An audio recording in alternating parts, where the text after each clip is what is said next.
오늘은 인생은 항해다, 항해하는 인생에 대해서 본문 말씀을 가지고 은혜를 나누고자 합니다. 우리나라에서 어부들이 제일 싫어하는 연예인의 이름을 누가 아시는 분이 계십니까?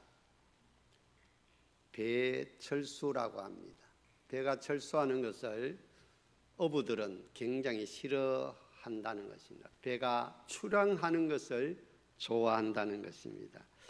미국에서 제일 인기 있는 직업은 소방관과 경찰관 또는 군인이라고 합니다.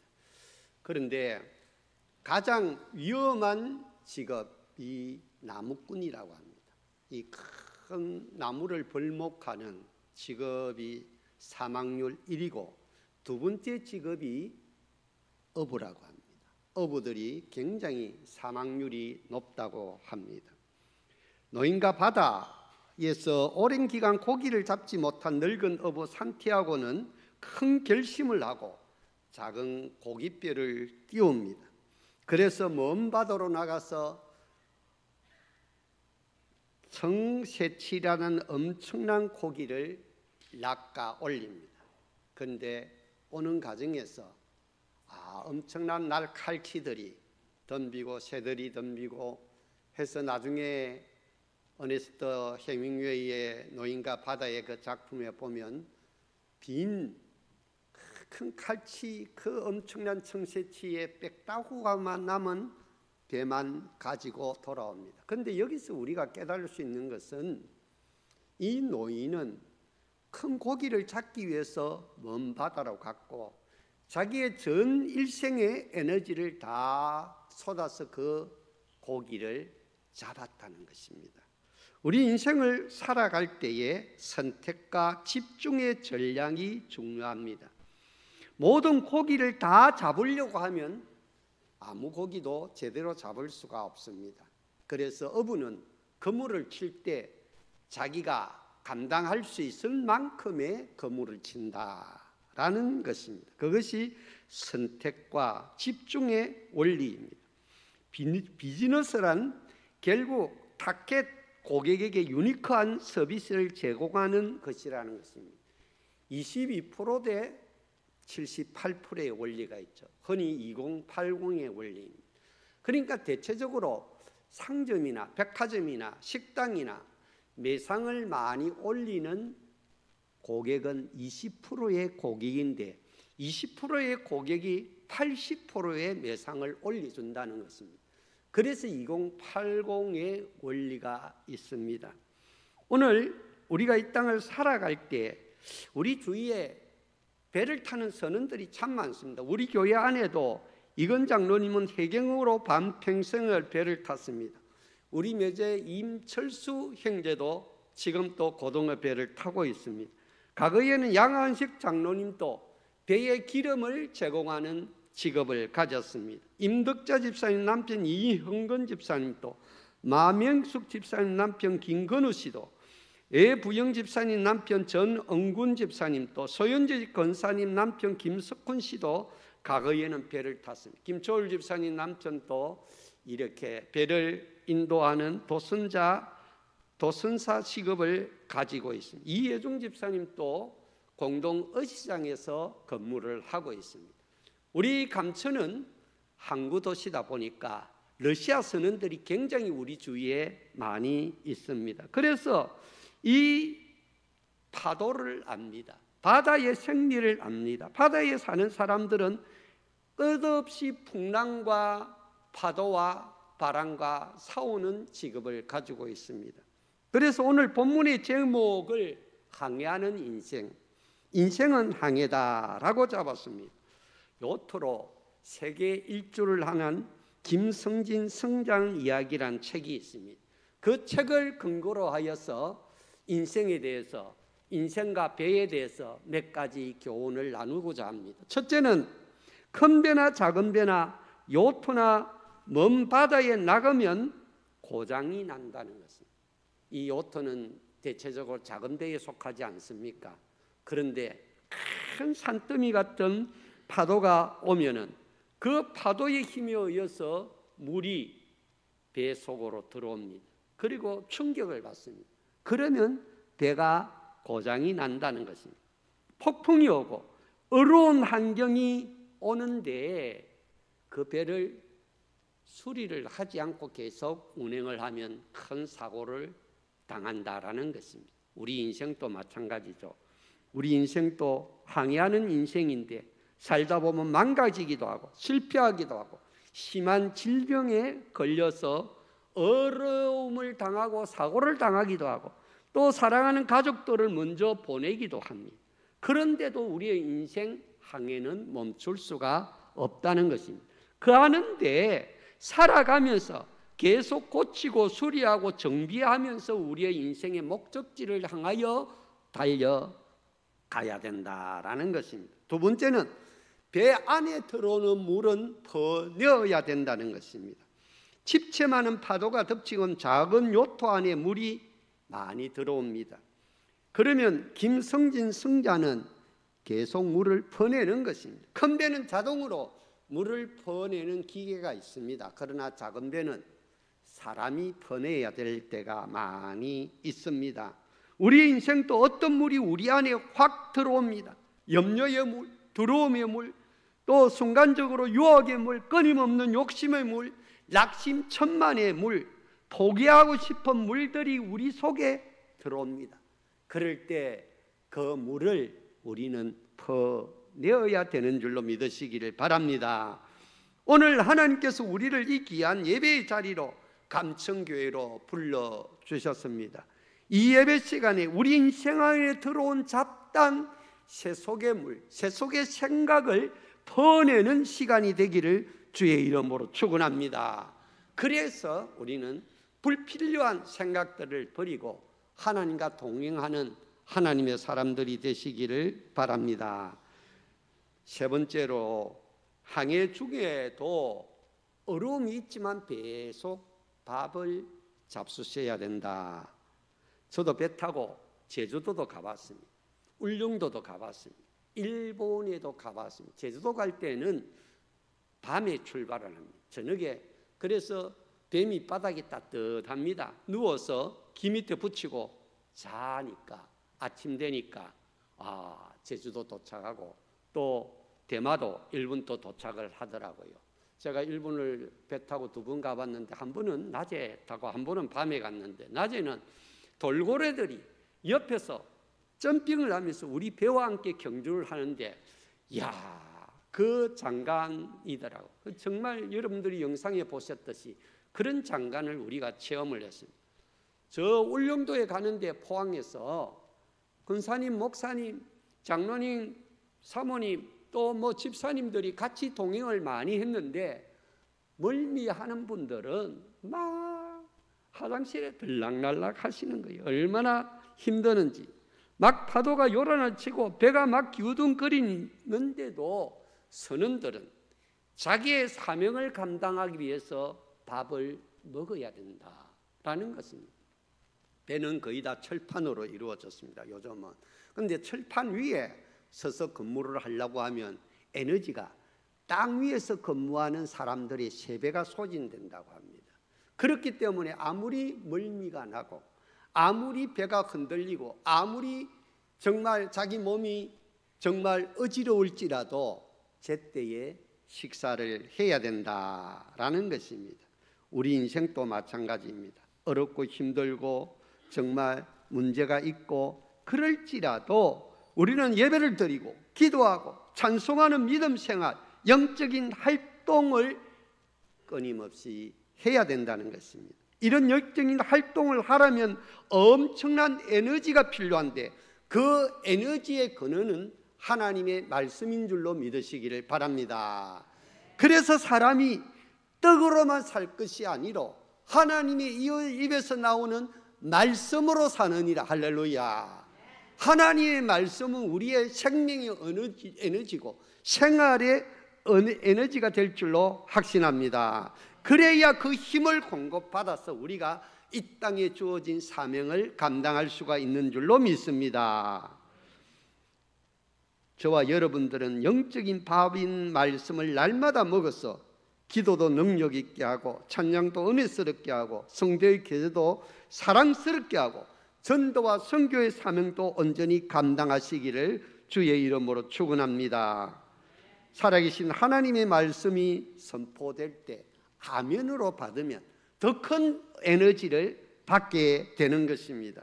더 맛있게, 어차피 차려놓은 음식을 맛있게 잡수셔야 되지 않겠습니까? 그래야 소화도 잘 되고 기분도 좋고 힘도 더 나고. 그런데 어떤 분들은 기분 나쁘게 먹는 사람이 있습니다. 밥 먹으면서 싸우고 그러면요 아드레날린이 죽음의 호소가 나옵니다. 그래서 영적인 말씀을 먹을 때도 아멘 하고 음식을 먹으면 소화도 잘 되고 에너지가 폭발적으로 나타나는 줄로 믿으시기를 바랍니다. 로마의 철학자 세레카는 출항과 동시에 사나운 폭풍이 밀려다니다가 사방에서 불어오는 강풍 때문에 같은 자리를 빙빙 도는 것을 표로한다라고 합니다. 그런데 그 선언은 포로하는 인생을 살았다고 해서 그는 긴 항해를 마친 사람이라고 할 수 없다는 것입니다. 그저 오랫동안 수면 위에 떠 있었을 뿐이지 그는 자기의 사명을 제대로, 자기의 목적지를 제대로 도달하지 못했다라는 것입니다. 우리는 포류하는 인생이 되지 말고 우리의 사명과 인생의 목적을 도달하는 그런 하나님의 사람이 되시기를 주의 이름으로 축원합니다. 또 오늘 본문 말씀에 보면은 14장 24절에 백에 이미 육지에서 수지나 떠나서 바람이 거스름으로 물결로 말미암아 고난을 당하더라 라고 하였습니다. 풍랑송에 있는 제자들이 고난을 당했습니다. 저와 여러분들이 인생을 살아갈 때 고난을 당합니다. 그래서 불교에는 인생을 고해, 고통의 바다다라고 합니다. 그 당시에 갈릴리 호수는 규모가 제법 큰 바다와 같은 곳입니다. 저도 갈릴리 호수에서 배를 타봤습니다. 그런데 거기에 갈릴리 호수 북쪽에 보면 레바논 쪽에 헤르몬 산이 있습니다. 2814m입니다. 높은 우리 백두산과 같은 높은 산입니다. 그런데 그곳에서 이렇게 꼴짜기로 바람이 불어옵니다. 찬바람이 불어와서 갈릴리 호수에 내려 꽂힐 때가 있습니다. 그러면 돌풍이 일어납니다. 돌풍이 일어나면 그 갈릴리 호수가 바다처럼 큰 파도가 일어나는 것입니다. 실제로 호수는요 잔잔합니다. 큰 파도가 일어나지 않습니다. 그러나 그 호수가 큰 바다와 같으니까 돌풍이 부니까 위에서 산맥에서 세찬 바람이 내리 꽂히니까 그 큰 파도가 물결을 출렁거리게 한다라는 사실입니다. 그래서 그들은 엄청난 고난을, 고통을 당했다는 것입니다. 우리 인생도 목사인 저도 고통을 당할 때가 있습니다. 믿음이 좋다고 하는 사람들도 자기 힘으로 어찌할 수 없는 상황을 만날 때가 있다. 욥도 의인이었지만 엄청난 고통을 당했습니다. 그런데 이런 고난이 풍랑이 오면 고난에 맞서 싸워서 이겨야 된다는 것입니다. 제자들도 그 풍랑을 이기기 위해서 엄청나게 노력을 했습니다. 노를 젓고 돛대를 거두고 자신들이 갖고 있는 모든 노하우를 다 동원하여서 풍랑과 싸웠지만 큰 바람과 큰 물결을 당해낼 수가 없었습니다. 우리의 삶도 아무리 준비를 철저하게 해도 큰 풍랑이 오면 자기 힘으로 어찌할 수 없는 상황이 올 때가 있다라는 사실입니다. 유라굴라 강풍이 오니 바울이 탔던 상승도 어쩔 수 없어서 배에 있는 모든 그 어마어마한 물품들을 다 바다에 버렸습니다. 그리고 알렉산드리아호라는 그 배가 286명이 탈 정도로 큰 상선이었습니다. 그런데 그 배가 다 파손되는 모습을 볼 수가 있습니다. 사도행전 27장에 나오는 내용의 말씀입니다. 그리고 겨우 그들 사도 바울 때문에 그들의 생명만 살아나는 모습을 볼 수가 있습니다. 교회에도 고난이 오고 사회적인 고난도 오고 가정에도 고난이 오고 국가의 민족에도 고난이 올 때가 있습니다. 지금 또 러시아와 우크라이나에는 폭탄이 터지고 레바논과 이스라엘에는 엄청난 폭격이 서로 간에 일어나고 있습니다. 오늘 우리에게도 오는 고난을, 그 고난을 헌실로 받아들이는 지혜가 필요합니다. 우리나라에서 최초로 이 요토를 가지고 전 세계를 항해한 분이 김성진이라는 선장의 이야기입니다. 오늘 그 책을 여러분들 한번 참고하시면 좋고, 그분은 바다에 나가면 아무리 배를 잘 정비를 해도 큰 파도를 만나면 배가 고장이 날 때가 있고 엄청난 풍랑을, 시련을 만날 때가 있다는 것입니다. 그때에 포기하지 말고 제때 밥을 잡수시고 제때 물을 퍼내시고 그래서 끝까지 항해하는 인생을 살아라는 것입니다. 그런데 오늘 25절 말씀에 밤 사경에 예수께서 바다 위로 걸어서 제자들에게 오셨다는 것입니다. 이 밤 사경이 지금 우리나라의 새벽 6시입니다. 지금은 가을이다 보니까 가을 중순에 접어들었죠. 새벽 6시 되면 여러분들 일어나시죠, 거의 다. 근데 그래도 밖이 흔합니다. 근데 한겨울이 되면 새벽 6시가 되면 캄캄합니다. 근데 성경에 나오는 이 시간대는 굉장히 어두운 시간대였습니다. 풍랑 가운데 어쩔 줄 몰라 하는 제자들에게 칠흑같이 어둠 속에 있을 때에 예수님이 풍랑 가운데 죽음의 위기에 있는 그 제자들의 배로 걸어오시는 예수님의 모습을 볼 수가 있습니다.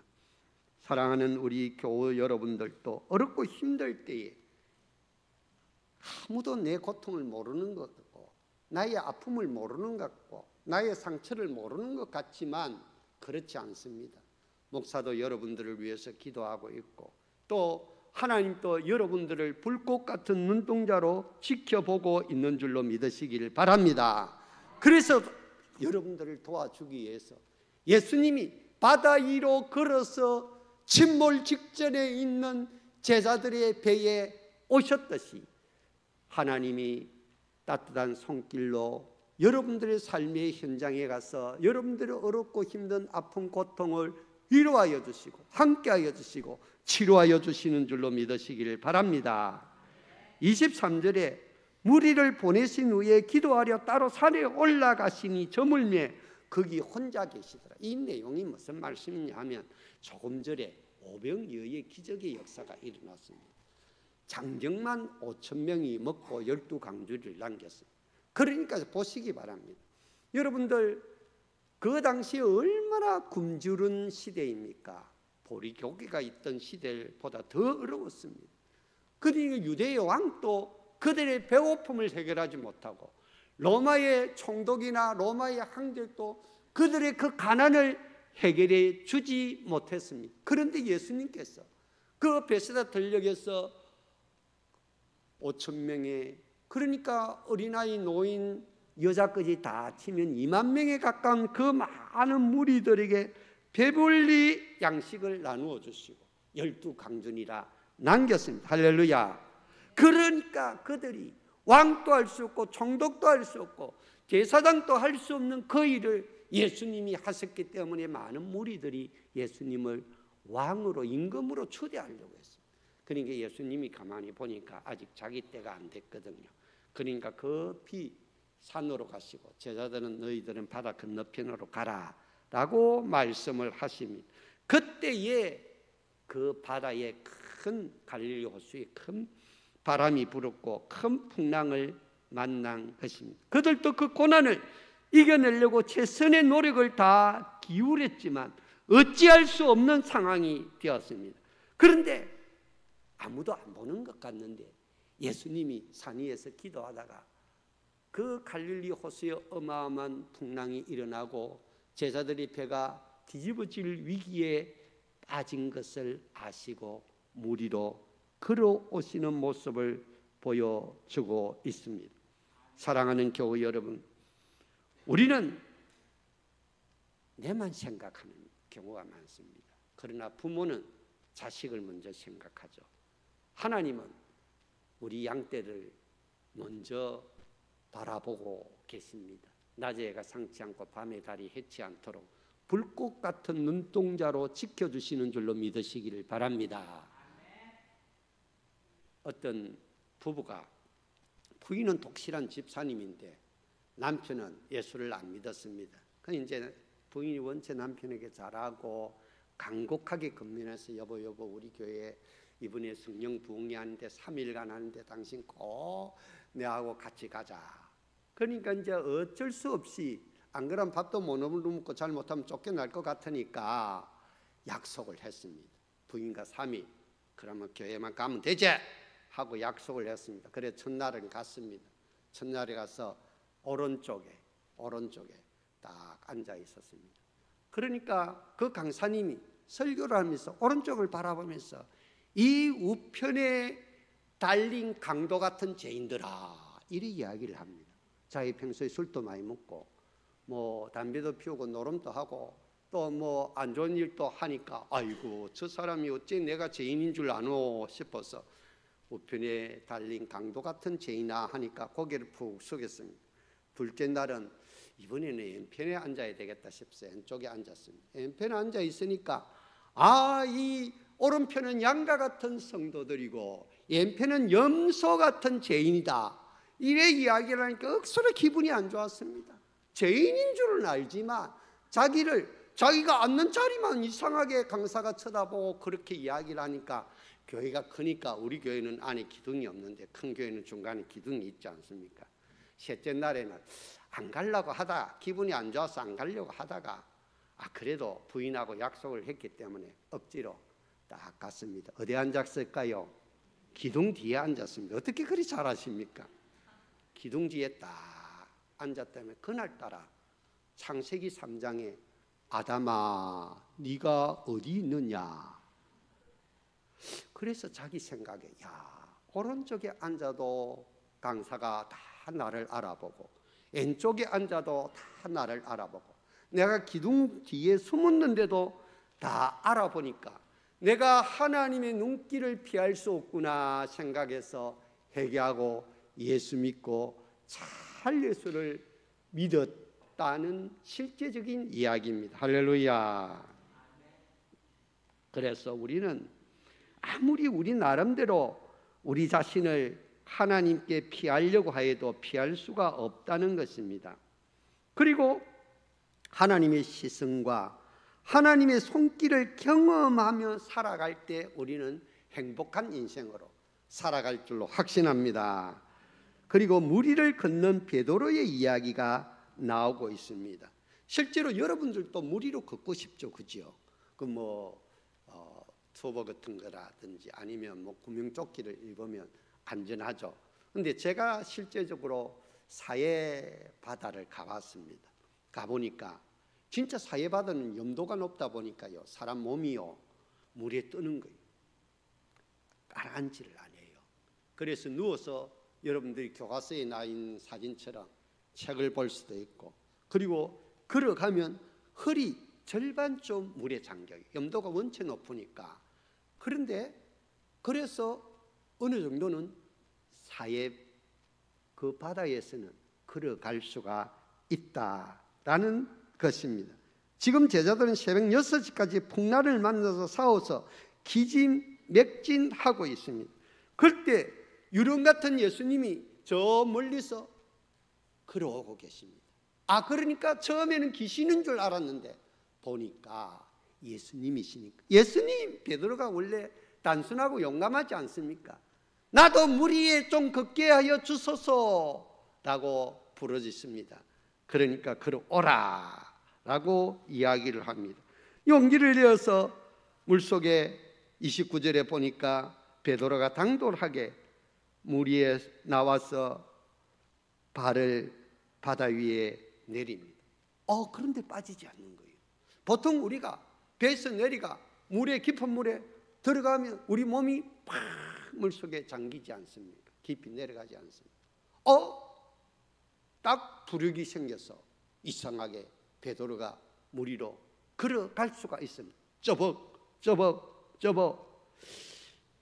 여러분들, 지금 여러분들 송도나 다대포나 해운대 바다에 배 타고 한참 가다가 물 위로 내리라, 바다 위로 걸어라 하면 걸어갈 용기 있는 사람이 있습니까? 저는 용기가 없어요. 그런 용기가 없어요. 그래서 안 내릴 것 같아요.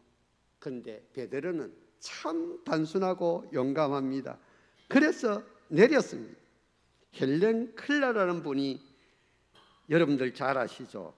한번 따라 하십니다. 안정은 한상이다. 자기는 보지 못하고 듣지 못하고 말하지 못하지 않습니까? 그런데 신앙생활을 하는 것은 내가 안정을 위해 보험을 드는 것이 아니라 신앙은 바다에 뛰어내리는 모험이라는 것입니다. 도전이라는 것입니다.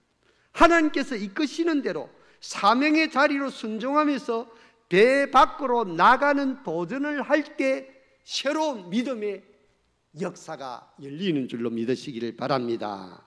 우리들의 인생의 무거운 짐, 문제를 가지고 항해하는 것이 너무 두렵고 어렵습니다. 주님 제발 저를 도와주십시오 하면 주님이 우리와 함께 하시면서 우리에게 그 어려운 문제에서 도전하라, 모험하라 라고 말씀을 하시고 있습니다. 안주하는 것은 신앙의 본질이 아닙니다. 하나님께서는 계속 도전하고 새롭게 시도하시기를 원합니다. 베드로가 배 밖으로 가감하게 발을 내디디고 몇 걸음 걸어갔습니다. 쉬운 일이 아닙니다. 우리도 삶을 통해서 우리의 지금 주어진 환경에서 새롭게 도전하시고 새롭게 모험하시고 새롭게 개척하시고 새롭게 핵심하시기를 주의 이름으로 축원합니다. 미션 임파서블, 불가능에 도전하는 인생은 멋진 하나님의 사람인 줄로 믿습니다. 베드로는 물에 뛰어들었는데 30절에 바람을 보고 무서워 빠져가는지라 소리질러 이르되 주여 나를 구원하소서 라고 말하고 있습니다. 베드로가 물에서 내려서 몇 걸음이나 걸었을 것입니까? 그거는 알 수 없죠. 그러나 제법 그런 것 같아요. 그런데 그만 바람과 파도를 보고 무서워해서 바닷물에 푹 빠지고 말았습니다. 여러분들, 우리가 이 땅을 살아갈 때 베드로가 바람을 봤다라고 표현하고 있습니다. 베드로가 배에 있을 때도 바람을 봤습니다. 얼마나 바람이 불었습니까? 실제로 바람은 우리 눈에 안 보이죠. 공기가 우리 눈에 안 보이죠.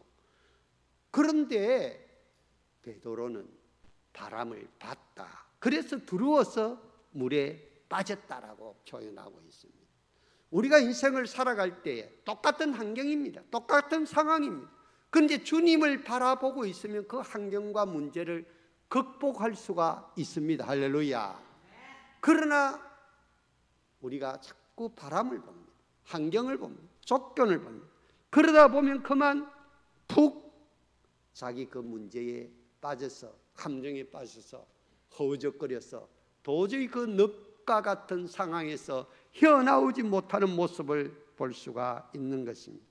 그러므로 우리는 주님을 놓치면 환경 속에, 상황 속에 빠지는 것입니다. 주님을 놓치면 죄에 빠지고, 주님을 놓치면 두려움에 빠지고, 유혹에 빠지고, 시험에 빠지고, 욕심에 빠지고, 죄와 사망의 법에 빠진다는 사실입니다. 그래서 우리는 주님을 바라보고 작은 물결에 빠지지 않는 하나님의 사람들이 되시기를 주의 이름으로 축원합니다. 그런데 주님은 빠질 때에 가만히 있지 아니하시고 건져내어 주시는 하나님, 따라하십니다. 건져내어 주시는 주님. 31절 32절에 예수께서 즉시 손을 내밀어 그를 붙잡으시며 이르되 믿음이 적은 자여 왜 의심하느냐. 빠진 것이 두 가지 이유가 있습니다. 첫째는 주님을 바라보다가 바람과 파도가 막 옆에서 오니까 놀래가 옆으로 보다 보니까 주님을 바라보지 못하니까 푹 빠졌습니다. 그리고 바람과 파도가 크게 계속 일어나는데 자기가 물 위로 걸어가니까 의심이 생겼습니다. 내가 과연 이 일을 할 수 있을까? 내가 주님처럼 바다 위로 걸을 수 있을까? 그렇게 생각하는, 의심하는 순간에 푹 물속에 빠졌습니다. 파도가 심하니까 베드로도 뱃사람이 되니까 헤엄을 제벌 치겠지만 어떻습니까? 죽을 위기에 있으니 주여 나를 구원하소서 하니까 주님께서 손을 내밀어 베드로를 물 위에 다시 세워주셨습니다. 사랑하는 우리 교회 여러분, 우리 앞에 바람이 휘몰아칩니까? 순간적으로 주님을 놓쳤다는 증거입니다. 여러분들의 현실의 핵심도 상황이 문제가 아니라 주님을 바라보지 않는 데서 문제가 생깁니다. 우리 앞에 태산 같은 여러 가지 문제가 있을지라도 믿음의 주여 우리를 온전케 하시는 예수 그리스도를 바라보시기를 주의 이름으로 축원합니다. 그러면 그 문제에서 건짐을 받고 구원을 받습니다. 오늘 풍랑 가운데 인생은 계속 항해를 해야 됩니다. 항해하면서 우리는 이 인생의 문제를 지혜롭게 극복하여서 주님 바라보고 승리하는 하나님의 백성들 되시기를 주님의 이름으로 축원합니다. 사랑과 은혜가 충만하신 하나님 아버지, 우리는 너무너무 하나님의 손길을 거절할 때가 많습니다. 나는 대학도 나왔고 기술도 있고 돈도 있고 건강도 있고 능력도 있고 자신감도 있으니 주님 손 잡을 필요가 없다라고 생각합니다. 그때 우리는 넘어집니다. 그때 우리는 빠집니다. 주여, 이제 주님의 구원의 손, 은혜의 손, 축복의 손, 치유의 손을 잡고 주님과 함께 사명을 감당케 하여 주시옵소서. 예수님의 이름으로 기도 올리옵나이다. 아멘. 다 같이 찬송.